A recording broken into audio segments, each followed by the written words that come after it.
ఏనాడు నీ పరిపాలన మాకు వరం, నీ వల్లే ఈ రాష్ట్రపు సంక్షేమం సత్యం నిత్యం సఫలం. జనగణ మంగళ నాయకుడా, ఘనమగు చరితల నాయకుడా, పలుతరములు మము పరిపాలించర స్వామికుడా. నవయుగ మేధో సైనికుడా, సమయము తెలియని సేవకుడా, యువ నవ్యాంధ్రకు ప్రగతిని చూపర సాధకుడా, వైతాళికుడా.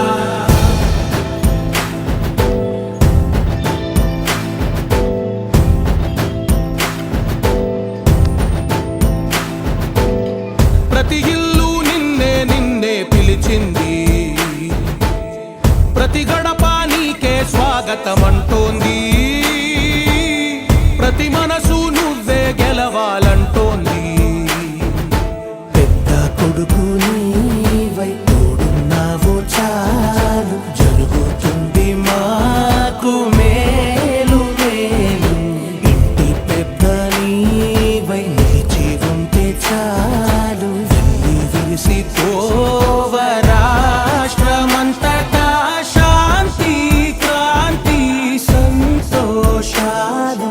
నాయకుడా నాయకుడా మళ్ళీ నువ్వే రావాలి, నవ్యాంధ్ర పాలకుడై నువ్వే గెలవాలి.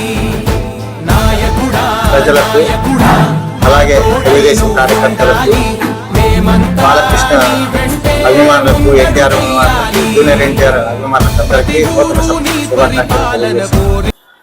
24లోనూ మనం ఒక మహాయుద్ధాన్ని ఎదుర్కొన్నాం. 24లో మహాయుద్ధాన్ని ఎదుర్కొని 25లోన మంచి స్వాగతంతో దీంట్లో 25లోకి వచ్చినాం. కాబట్టి అందరూ సంతోషంగా ఉండాలి, సుఖ సంతోషాలతోన.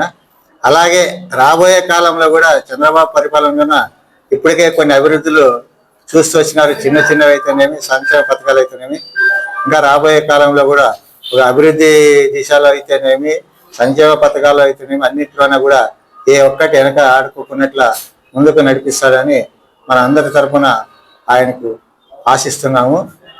అలాగే పోయిన సంవత్సరం కూడా వర్షాలు సమృద్ధిగా వచ్చి ఇప్పటి వరకు అయితేనేమి డ్యాములో కానీ ఏ దానికి నీళ్ళ మాటను పదవలేకున్నట్ల వానదేవుడు కూడా మనకి సహకరించినాడు. ఈ విధంగా తెలుగుదేశము